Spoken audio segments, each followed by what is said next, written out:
Hello everyone, welcome to the English class. This is Neeru, your English teacher. Now we are going to discuss our new chapter which is The Necklace, written by Henry Reine Albert Guy de Maupassant. He was a French writer. Actually this story है जो ये भी क्या है हमारी French में लिखी हुई है, but later it was translated in English. This is very interesting story, बहुत ही इंटरेस्टिंग स्टोरी है. Through this story, through this lesson we will learn a moral message. हमें इस लेसन से एक मैसेज भी मिलने वाला है. This complete story revolves around a lady who is Matilda और she is a madam Loisel. Matilda और मैडम लॉयजल जो है एक लेडी का नाम है. तो इसमें क्या है, कई बार जो है एग्जामिनर आपको दोनों नेम में से एक नेम दे सकता है, तो वहाँ पे हम क्या है, हमें पजल नहीं होना. मेटिल्डा और मैडम लॉयजल जो है दोनों एक ही लेडी है. तो इसमें राइटर जो है बता रहे हैं कि जो मेटिल्डा है वो बहुत ही क्या प्रीटी लेडी है, बहुत ही प्रीटी खूबसूरत है. और उसे लगता है कि उसका जो ये जन्म है एक रिच लाइफ के लिए हुआ है. एक उसको ये जो जन्म मिला है एक रिच लाइफ, जिन लग्जरी लाइफ के लिए जन्म हुआ है. उसे एक अच्छा स्वादिष्ट भोजन खाना चाहिए, अच्छी ड्रेसेस पहननी चाहिए. बट क्या है कि उसका जो जन्म हुआ है बहुत ही क्या पुअर फैमिली में उसका जन्म हुआ है, और आगे उसकी मैरिज भी पुअर फैमिली में हो जाती है, जिसकी वजह से वो अपने आप को क्या मानती है, भाग्य की गलती मानती है. उसे पता है कि उसकी पुअर फैमिली में उसका जन्म हुआ है, तो वो क्या है कि डॉरी नहीं दे पाएंगे, क्योंकि हमारे समाज में क्या होता है कि हर कोई अपने स्टेटस के अकॉर्डिंग, अपने स्टैंडर्ड के अकॉर्डिंग मैरिज करता है. वो ये तो मानता है कि उनका जो स्टेटस है सामने वाले का उनको इक्वल तो होना चाहिए. तो उसे पता है कि वो एक पुअर फैमिली से है, कि वो एक डॉरी जिसे कहते हैं दहेज भी नहीं दे पाएंगे उसके पेरेंट्स. तो उसे पता है कि उसकी जो मैरिज है एक पुअर फैमिली में ही होगी. तो वो उसे एक्सेप्ट कर लेती है. तो वो मानती है कि मैं एक भाग्य की गलती हूँ, मीन्स इतनी प्रीटी होने के बावजूद भी मुझे एक पुअर फैमिली में रहना पड़ेगा. हमेशा क्या अपसेट रहती है, दुखी रहती है, महसूस करती रहती है कि उसका जन्म सभी प्रकार के स्वादिष्ट भोजन, आराम की वस्तुओं का भोग करने के लिए हुआ है, और वो अपने घर की गरीबी, बदरंग दीवारें, जीर्ण शीर्ण कुर्सियाँ, इन सबको देखते उसका हमेशा क्या दम घुटता रहता है. ये बातें उसे पीड़ित करती रहती है. और यही नहीं, जैसे जो उसकी एक फ्रेंड है जो कि बहुत ही रिच फैमिली में उसकी मैरिज हुई है, तो वो अपने उस फ्रेंड के घर भी नहीं जाती है, क्योंकि वो रिच है. जो कॉन्वेंट में उसकी सहपाठी थी, उस कॉन्वेंट में उसके साथ पढ़ती थी, तो उसे क्यों नहीं पसंद उसके घर जाना, क्योंकि रिच फैमिली है. उसे लगता था कि जब मैं उसके घर से वापस लौटूंगी, उनके घर इतना सब कुछ देखूंगी, फिर कंपेयर करूंगी कि मेरे घर ये सब नहीं है, तो अपसेट हो जाऊंगी और रोऊंगी. तो इसलिए वो जाती नहीं है. तो स्टूडेंट, यहाँ पे मैं आपको एक बात बताना चाहती हूँ. क्या होता है कि हमें से जो बच्चे होते हैं वो क्या कहते हैं, हमेशा कंपेयर करते हैं कि उनके पास, अपने पेरेंट्स को बताते हैं कि उनके पास बाइक है, उस भैया के पास, मेरे उस फ्रेंड के पास ये वाली साइकिल है, ये वाली बाइक है, उसके पास ये वाला फ़ोन है, मुझे भी ऐसा चाहिए. तो हमें कभी भी क्या है कि दूसरों के हिसाब से नहीं चलना चाहिए. कहते हैं ना, जितनी चादर होती है हमें उतने ही पाँव फैलाने चाहिए. हमें कभी भी दूसरों से कंपेयर नहीं करना चाहिए. उसके पास ये है, हम ऐसा करके अपने पेरेंट्स को सिर्फ हर्ट कर रहे होते हैं. क्योंकि जो हमारे पेरेंट्स हैं जो कि दिन रात कमाते हैं, किसके लिए, हमारे लिए कमा रहे हैं. उन्हें पता है वो हमें जो कमा के लाते हैं, जितनी भी उनकी इनकम होती है, सैलरी होती है, वो आपको एक अच्छे से अच्छा जो है आपको देना चाहते हैं, एफर्ट करते हैं अच्छे से अच्छा देने का. आपको अच्छा खाना देते हैं, रहने के लिए एक छत देते हैं, तो वो नेसेसरी चीज़ें आपको प्रोवाइड करा रहे हैं. लेकिन ऐसे में हमें कभी भी उनकी इंसल्ट नहीं करनी चाहिए कि आपने हमें अब तक ये नहीं दिलाया, आपने हमें ये नहीं दिलाया. तो बच्चे ऐसे करके क्या परेशान करते हैं, मैं उसके पास ये वाली वॉच है, मेरे पास ये वाली वॉच नहीं है. ऐसे हमें कभी भी क्या है, इस टाइप की डिज़ायर हमें नहीं रखनी चाहिए. हाँ, हमें लाइफ में एक एम रखना चाहिए, एक गोल होना चाहिए कि ये सब जो चीज़ें हमें चाहिए अपनी मेहनत से कमाना चाहिए. मीन्स उसके लिए हमें पेरेंट्स को दोष नहीं देना चाहिए. आप में इतनी कैपेबिलिटी होनी चाहिए कि आप पढ़ें, मेहनत करें, फिर उन चीज़ों को अपने आप कमाएं. फिर पता चलेगा कि पेरेंट्स से मांगना, डिमांड करना, और फिर खुद पढ़ाई करके, मेहनत करके उस चीज़ को कमाने में कितना डिफरेंस है. तो हमें जो है डिमांड नहीं करनी चाहिए, ना ही हमें ओनली खाली बैठे अपने जो हमारा लेवल है उसी लेवल के हिसाब से हमें रहना चाहिए. ज़्यादा हमें अपने से नीचे वालों को देखना चाहिए, अपने से ऊंचे वालों को नहीं. जो मटिल्डा है वो इसी टाइप की लेडी है. वो हमेशा अपने से हाई स्टैंडर्ड के लोगों को देखती है, उनसे अपनी कंपेयर करती है. उनके पास इतना अच्छा ड्रेस है, उसके पास इतना अच्छा घर है, उनके पास गाड़ी है, मेरे पास ये नहीं है. ये सोच सोच के क्या है वो दुखी होती रहती है और कुछ नहीं होता। उसके जो हस्बैंड है जो कि पीटी क्लर्क है, वो मेहनत करते हैं सारा दिन बट थोड़ा ही कमा पाते हैं, तो वो उनके कमाए हुए से जो भोजन आता है उसकी भी वो रिस्पेक्ट नहीं करती है। बट उसके जो हस्बैंड है वो उसे चाहते हैं, उसकी रिस्पेक्ट करते हैं और वो अपने कमाए हुए भोजन से जैसा वो भोजन का इंतजाम कर पाते हैं, उसे वो अच्छा लगता है, वो उससे सेटिस्फाई है। तो यहाँ पे मटिल्डा जो है बहुत ही डिज़ायर रखती है। तो एक बार क्या होता है, उसके हस्बैंड को क्या मिलता है, एक कार्ड मिलता है। उसे एक पब्लिक इंस्ट्रक्शन मिनिस्टर की ओर से एक निमंत्रण पत्र प्राप्त होता है उनके हस्बैंड को। वो घर आते हैं, मटिल्डा को देते हैं, तो उसे लगता है कि जो मटिल्डा वो खुश हो जाएगी उस कार्ड को लेके, क्योंकि वो शुरू से ऐसा चाहती है कि उसको एक रिच पार्टी में जाना है, अच्छी ड्रेस पहननी है। बट जो मटिल्डा है वो खुश नहीं होती है। क्यों नहीं होती है? तो उसके हस्बैंड कहते हैं, वो बहुत ही निरादर से उस कार्ड को फेंक देती है टेबल पे। उसके हस्बैंड पूछते हैं क्या हुआ, खुश नहीं हुए तुम? तो उसने कहा किस लिए खुश हूँ, मेरे पास इस पार्टी में बॉल, जिसे बॉल बोला जाता है, इसमें क्या होता है इस पार्टी में कि इवनिंग में होती है और जो लेडीज़ होती है अच्छी अच्छी ड्रेसेस पहनती है, हस्बैंड भी, और इवनिंग पार्टी में क्या होते हैं कि डांस करते हैं, इंजॉय करते हैं। तो वो कहती है कि ऐसी पार्टी में जाने के लिए मेरे पास अच्छी ड्रेस है ही नहीं, ड्रेसेस बहुत महंगी होती है। ऐसे में उसके हस्बैंड जो पर खामोश हो जाते हैं। वो कहती मुझे नहीं जाना, जिस किसी और को दे दो, मुझे वहाँ नहीं जाना। फिर वो सोचती है, कहते हैं उसके हस्बैंड थोड़ा सा अपसेट हो जाते हैं। फिर पूछते हैं कि एक अच्छी ड्रेस कितने की आ जाएगी, भी बताए, एक ड्रेस ऐसी हो, अच्छी भी हो और थोड़ी सी ठीक पैसों की हो। तो वो कहते हैं कि 400 फ्रैंक की आएगी। तो एक बार से उसका जो हस्बैंड है उसका जो एकदम रंग है थोड़ा सा पेल हो जाता है, पीला सा पड़ जाता है, क्योंकि उसने जो उसके हस्बैंड है उसने जो 400 रुपीज़ है कलेक्ट कर रखे थे, सेव कर रखे थे, बट वो उससे एक गन लेना चाहते थे, इसलिए उसका रंग पीला पड़ गया, क्योंकि उसने उस धनराशि को एक बंदूक खरीदने के लिए बचा रखा था, ताकि वह अगली गर्मी में शिकारी दल के मित्रों के साथ शामिल होकर लार्क पक्षी के शिकार का रविवार को जा सके, शिकार कर सके। बट इसमें भी वो बोलते कि चलो ठीक है, मैंने तुम्हें दे दूँगा, तुम ले आना। मटिल्डा ले आती है, बट 2 या 3 दिन से फिर से वो एक अपसेट दिखाई देती है। तो वो पूछते हैं कि इस बार तुम अब क्यों अपसेट दिखाई दे रही हो? तो उसने जवाब दिया कि मैं इस बात से दुखी हूँ कि मेरे पास पहनने के लिए आभूषण नहीं है, ड्रेस इतनी अच्छी हो गई है, अब इस पर कुछ आभूषण नहीं पहनूंगी तो कोई कहेगा तुम तो गरीब हो, इससे अच्छा तो मैं पार्टी में नहीं जाऊँगी, मैं यही सोचती हूँ। उसने उत्तर दिया, तुम कुछ प्राकृतिक फूल धारण कर सकती हो, आजकल नेचुरल फ्लावर्स हैं, बहुत अच्छे लगते हैं, फैशन में भी हैं। उसने जवाब दिया, धनी महिलाओं के बीच इतनी फुर दिखाई देने से अच्छा, भी इतनी बेकार दिखाई देने से, फुर दिखाई देने से अपमानजनक बात और कोई नहीं होगी कि मेरे पास मतलब कि नेकलेस नहीं है, मैं फ्लावर डाल के जाऊंगी तो मैं अच्छा नहीं दिखूंगी, इससे बेटर कि मैं नहीं जाती हूँ। फिर उसके हस्बैंड कहते हैं कि तुम्हारी एक फ्रेंड है जो कि मैडम फॉरेस्टियर है, वो काफ़ी रिच है, तुम उनसे कोई आभूषण उधार ले लो। तो ये बात जो है मटिल्डा को थोड़ी सही लगती है और वह उससे वो उधार ले आती है। वो उसे कई तरह के नेकलेस दिखाती है बट उसे पसंद नहीं आता, बट उसे एक नेकलेस है जो कि बहुत अच्छे से पसंद आता है और वो उसे ले आती है। और वो पार्टी में जो आती है, पार्टी का दिन आ जाता है और ड्रेस में, उस नेकलेस में वो बहुत खूबसूरत लग रही होती है, हर कोई उसको देखता है, वो आकर्षण का केंद्र रहती है। तो ये देख के उसे बहुत ही ज़्यादा अच्छा लगता है कि हर कोई मुझे देख रहा है, मैं इतनी ब्यूटीफुल लग रही हूँ, बहुत सुंदर लगती है। तो लौटते वक्त जब वो आ रही होती है, कई बार हम लोग भी किसी पार्टी में जब जा रहे हैं, लास्ट टच हम अपने आप को जब देते हैं तो हम अपने आप को ज़रूर निहारते हैं हम कैसे लग रहे हैं। और जब हम किसी पार्टी या फंक्शन से आ रहे हैं तो एक बार फिर भी ड्रेस को चेंज करने से पहले देख रहे कि हम कैसे दिख रहे थे, कैसे लग रहे थे। तो उसने भी अपने आप को सोचा कि एक बार लास्ट टाइम अपने आप को इस ड्रेस में, इस नेकलेस में देख लूँ, क्योंकि फिर दोबारा तो मैं ये नेकलेस दे दूँगी, नहीं होगा मेरे पास। तो वो देखना चाहती कि मैं कैसी लग रही हूँ, रिच लेडी लग रही हूँ क्या नहीं।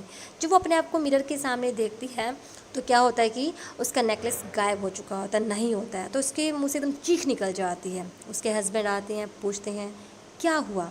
उसने कहा कि नेकलेस कहीं खो गया है। तो एक रिच बनने की एक ऐसी डिज़ायर है जो उसे एक बहुत ही बड़ी ट्रबल में डाल देती है। तो वो जब उस नेकलेस को देखते हैं, कहीं नहीं मिला, बहुत ढूंढते हैं, रास्ते में ढूंढते हैं, घर में ढूंढते हैं, नहीं मिलता। तो वैसा ही नेकलेस वो है, फिर सोचते हैं कि मार्केट से चलो पता करते हैं, वैसा नेकलेस ले लेंगे। उन्होंने वो मार्केट से पता किया, उसकी जो कीमत थी कितनी थी, 40,000 फ्रैंक थी। तो बट उनके पास इतना पैसा नहीं था और उन्हें 36,000 यानी 36,000 फ्रैंक में वो मिल रहा था। लेकिन ऐसा करने के लिए उनको क्या है, उनको काफ़ी मतलब कि लोन लेना पड़ा। They had to take loan at high rate interest में। तो मटिल्डा, उसके जो हस्बैंड थे, वो अंडर हैवी डेट, मीन्स बहुत भारी कर्ज में आ गए। तो उसको उस कर्ज को उतारने में चुकाने में 10 साल लग गए। उन्होंने नौकरानी को निकाल दिया, उन्होंने अपना घर बदल दिया। मटिल्डा घर के सारे काम खुद करने लगी और उसके जो हस्बैंड थे एक्स्ट्रा वर्क करने लगे। अब मटिल्डा जो कि पहले बहुत खूबसूरत दिखाई दे रही थी, इन 10 सालों में वो बिल्कुल बूढ़ी जैसी होने लगी, क्योंकि उसके ऊपर वर्कलोड इतना आ गया और वो अपनी ब्यूटी का ध्यान नहीं रख पा रही थी। सारा दिन टेंशन में रहती कि डेट कब कम होगा, कब ये कर्जा उतरेगा।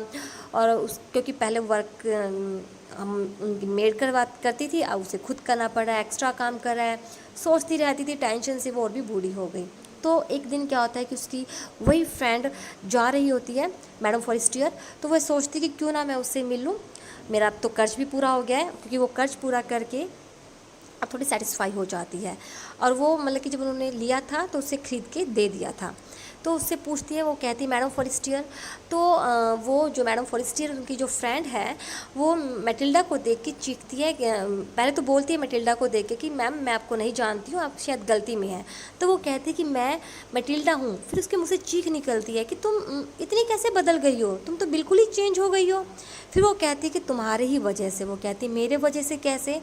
फिर वो बताती है कि मैंने एक सेट जो आपसे लिया था और उसको चुकाने में मुझे वो में से कहीं गुम हो गया था और मैंने तुम्हें बिल्कुल वैसा ही एक और सेट ला के दिया और उसको चुकाने में हमें 10 साल लग गए हैं। तो ऐसे ऐसे बट उस टाइम जो मैम फॉरेस्टियर है वो कुछ ऐसा बताती है मटिल्डा को कि जिससे एकदम वो शॉक्ड हो जाती है।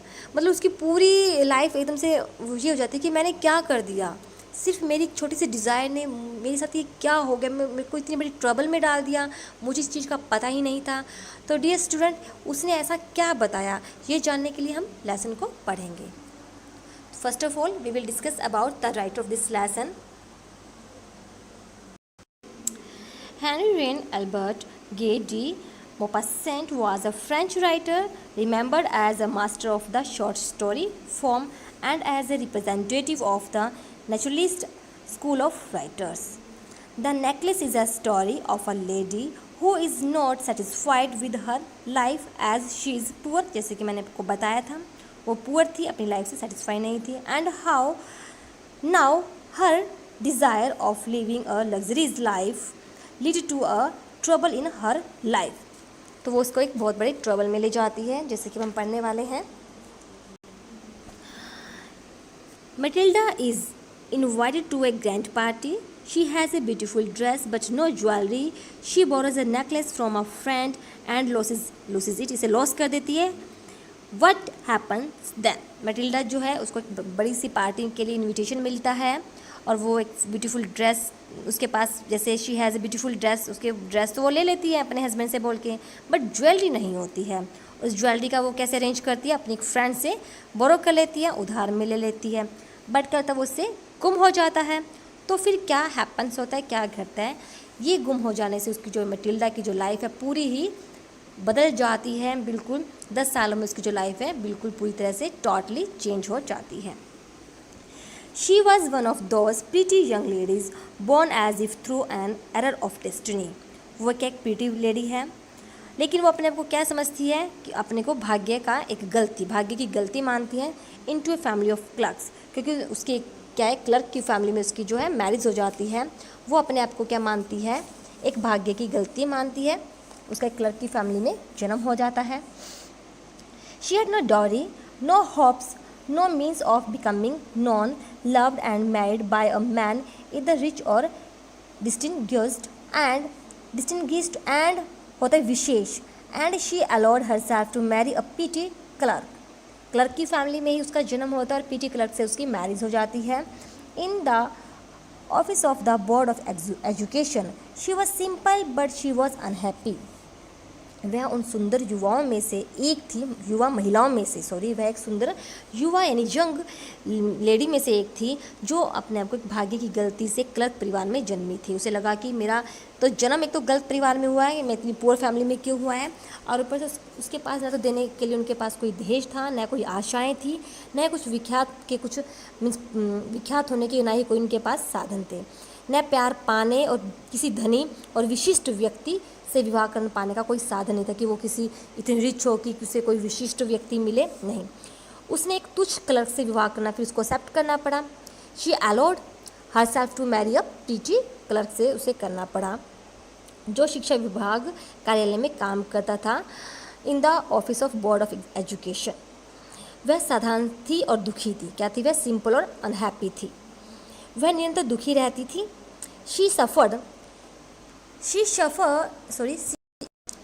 इंसेंसली होता है। शी सफर्ड इंसेंसली मीन्स वह निरंतर एक कॉन्स्टेंट लगातार दुखी रहना। तो शी सफर्ड इंसेंसली लगातार ही वह दुखी रहती थी इस बात से कि उसका जन्म भी पूर्व फैमिली में हुआ और उसकी मैरिज भी पूर्व फैमिली में हुई। तो वह सफर्ड इंसेंसली मीन्स हमेशा लगातार दुखी रहती थी।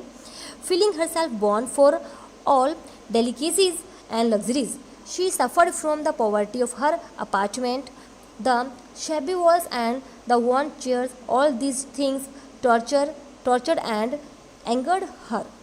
वह निरंतर दुखी रहती थी और हमेशा फील्स करती थी, महसूस करती थी कि उसका जो जन्म है सभी प्रकार के डेलिकेसीज यानी स्वादिष्ट भोजन और लग्जरीज यानी आराम की वस्तुओं का भोग करने के लिए उसका जन्म हुआ है। उसने घर की गरीबी, she suffered from the poverty, किसे सफ़र थी वो? पॉवर्टी, गरीबी से। ऑफ अपार्टमेंट, अपने घर की। शैबी वॉल्स थी, गंदी दीवारें थी।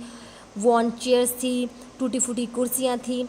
तो ऑल दीज थिंग्स, ये सभी चीज़ों से टॉर्चर करती थी और उसे गुस्सा दिलाती थी, उसका दम घुटता था इन सब चीज़ों में। When she seated herself for dinner opposite her husband, who uncovered the tureen with the delighted air, saying, "Oh, the good pot pie." pot pie इनका मतलब है कि when, जब वह भोजन करने के लिए सीटेड अपने हस्बैंड के अपोजिट उनके साथ बैठती थी भोजन करने के लिए, तो उसको जो पति था, टूरिन होता है जैसे सूप के कटोरे का एक ढक्कन।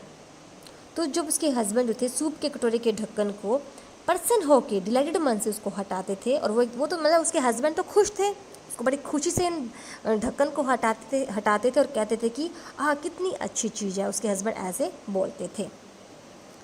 I know nothing better than that, मैं तो इससे ज़्यादा अच्छी चीज़ किसी को नहीं सोचता हूँ। क्यों? क्योंकि उसके हस्बैंड तो कमाते थे। कहते ना, जो कमाता है उसी को पता है कि वो कैसे वो दाल रोटी का अरेंज कर रहा है। तो उसके लिए वो बहुत मेहनत से कमाते थे, तो वो जो खाना था बहुत ही स्वादिष्ट होता था।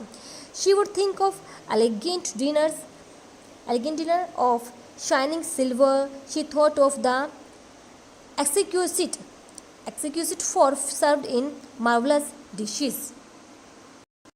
जब उसके हस्बैंड कहते थे कि खाना बहुत अच्छा है, तो उस समय उसके मन में क्या बातें आती थी? शी थॉट ऑफ, एक्सक्यूजिट होता है एक शानदार, एक अच्छे भोजन की। तो she thought of the exquisite food served in marvellous, मतलब कि जब उसके हस्बैंड सूप के ऊपर से जब ढक्कन हटाते थे, तो जो खाना होता था उसको देख के वो तो बहुत खुश हो जाते थे कि इससे ज़्यादा अच्छा और कुछ भी नहीं है। बट उस समय जो मटिल्डा क्या सोच रही होती थी? एक शानदार भोजन के बारे में, एक्सक्यूजिट भोजन के बारे में, कि एक मार्वलस डिशेस होगी, बहुत अच्छी डिशेस होती हैं, प्लेटें होंगी, सुंदर प्लेटों में रखा होगा, और उसके पास न तो she had neither frocks no jewels nothing, उसके पास न तो कोई फ्रॉक थी, न कोई जेवरात था, कुछ भी नहीं था। And she loved only those things, और वह केवल उन्हीं चीज़ों को याद करती थी। मीन्स जो उसके वो डाइनिंग टेबल पर अपने हस्बैंड के पास बैठी हुई हमेशा एक लग्जरीज लाइफ के बारे में सोचती रहती थी, एक अच्छे भोजन के बारे में, शान शौकत के बारे में वह सोचती रहती थी। She had a rich friend, a schoolmate at the convent, who she did not like to visit. She suffered so much when she returned.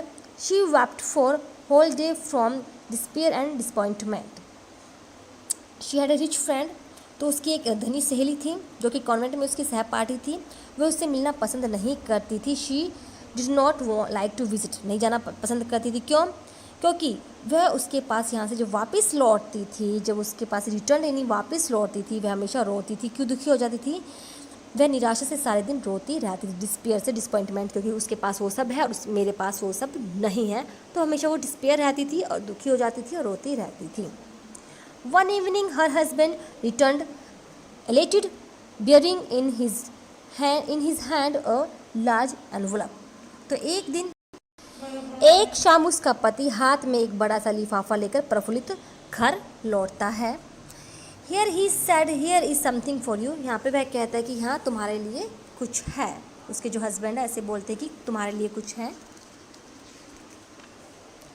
She quickly drew out a printed card on which were inscribed these words. वह जल्दी से एक जो card है जो उसके husband लेके आए हैं वो निकालते, उसको एक कार्ड को निकालते हैं। यह लो, वह बोले तुम्हारे लिए कुछ है, और उसमें एक कार्ड निकाला जिस पर ये शब्द लिखे हुए थे, इंस्क्रिप्ट थे। वो शब्द क्या थे वो बताते हैं। The minister of public instruction की तरफ से कार्ड था, उस पर मैडम लुइजल को इनविटेशन दिया हुआ था, जैसे कि आप कार्ड में देख रहे हैं। शिक्षा मंत्री मैडम जॉर्ज रामसन का था। रामपोन मिस्टर एंड मिसिस लाइजल को मंत्री निवास पर सोमवार को सायकल 18 जनवरी को सादर आमंत्रित किया गया है। The minister of public instruction and madam George Ramponneau asked the honor of Mr. and Mrs. Loiza's company Monday evening, January 18, at the minister's residence. Instead of being delighted, खुश होने की बजाय, as her husband had hoped, उसके husband को ये hope थी कि अब उसकी जो वाइफ है बहुत खुश हो जाएगी, तो खुश होने की बजाय जैसे उसकी पति को आशा थी, she threw the invitation spitefully होता दुर्भावना से, upon the table, murmuring होता बुड़बुड़ाना, What do you suppose I want this that? तो खुश होने की बजाय जैसा कि उसके पति ने आशा की थी, पत्नी ने कार्ड को घृणापूर्वक कह सकते हैं दुर्भावना से मेज पर फेंक दिया और बड़बड़ाई, मैं इस कार्ड को लेकर क्या करूं? But my diary I thought it would make you happy. उसके हस्बैंड कहते परंतु प्रिय, मैंने सोचा था कि ये तुम्हें खुशी देगा। You never go out and this is an occasion and a fine one, everybody wishes one, and it is very select, not many are given to employees. You will see the whole official world there. She looked at him with an irritated eye and declared impatiently, what do you suppose I have to wear to such a thing as that? वो कहते ही प्रिय, मैंने तो सोचा था कि तुम्हें खुशी मिलेगी, तुम कभी भी क्या बाहर नहीं जाती हो, यू नेवर गो आउट, बाहर नहीं जाती हो, वो एक अच्छा अवसर है, फाइन है ये बहुत ही, दिस इज़ एन ओकेजन, ये ऐसा अवसर है। प्रत्येक व्यक्ति से पाने के लिए तरस रहा था, अभी किसी को नहीं मिल रहा था, हर किसी को नहीं मिल रहा था, ये एवरीबडी विशेज वन चाहता था, और तुम्हें इससे कुछ गिने चुने लोगों को ही आमंत्रित किया गया है, मीन्स सबको नहीं मिल रहा था। Not many are given to employees, अधिक को नहीं दिया गया था। You will see the whole official world, और तुम वहाँ सारे अधिकारी गणों को मिल सकोगी। उसने उसकी ओर खींच कर देखा, इरिटेटेड आई से उसकी तरफ देखा, और डिक्लेयर्ड, और उसने उसके बोली अधीरता से, उसके हाथ बोली इम्पेशेंस होता है कि उसमें उस अधीरता से वह उसके साथ बोली, इम्पेशनली बोली वह, आप क्या सोचते हैं, what do you suppose I have to wear to such a thing as that? आप क्या सोचते हैं कि पहनने के लिए मेरे पास परिधान है, मैं उस वहाँ जाऊँगी, मेरे पास पहनने के लिए कुछ है नहीं। He had not thought of that, he stammered, why the dress you wear when we go to the theatre, it seem very pretty to me. He was silent, stupefied होता स्तब्ध होना, stupefied in dismay at the sight of his wife weeping. He stammered, what is the matter, what is the matter? उसने जैसे वह बोली कि मेरे पास पहनने के लिए क्या परिधान है, उसने इसके बारे में सोचा ही नहीं था। वह हकलाया, एकदम से चुप हो गया, स्टैमर्ड हो गया, हकलाने लगा, क्योंकि उसने इसके बारे में पहले सोचा ही नहीं। क्यों, वह पोशाक जिसे पहनकर तुम मेरे साथ थिएटर जाती, उसने कहा। Why the dress you wear when you go to the theatre, यह मुझे बहुत सुंदर लगती है, मुझे तो बहुत अच्छी लगती है। वह अपनी पत्नी को रोते हुए देखकर चुप हो गया, एकदम साइलेंट हो गया। उसकी वाइफ जो थी क्या वीपिंग, रो रही थी। निराश खड़ा रह गया, एकदम से चुप हो गया, बोला नहीं, निराश हो गया। वह लड़खड़ाते हुए बोला, आखिर क्या बात है, मैटर क्या है कि तुम रो क्यों रही हो? ही was silent and stupefied in डिस्मे what eight the sight of his wife weeping, means रोने लगी। मैटर क्या है, क्योंकि मैटर तो यही था कि जाना तो वो चाहती थी, बट उसके पास वहाँ पे जाने के लिए वैसी ड्रेस तो नहीं है। आज उसका क्या है कि अंदर से एकदम से एनर्जी आई कि मेरे पास वो ड्रेस नहीं है, और उस वजह से वो एकदम रोने लगी कि मैं ऐसी लाइफ चाहती हूँ, पार्टी में घूमना चाहती हूँ, सब चाहती हूँ, बट वहाँ पे जाने के लिए अच्छी ड्रेस चाहिए, अच्छी ड्रेस के लिए पैसे चाहिए। तो डियर स्टूडेंट, आज की इस वीडियो में हम इतना ही पढ़ेंगे। आगे का लेसन जो हम नेक्स्ट वीडियो में पढ़ेंगे। Keep learning.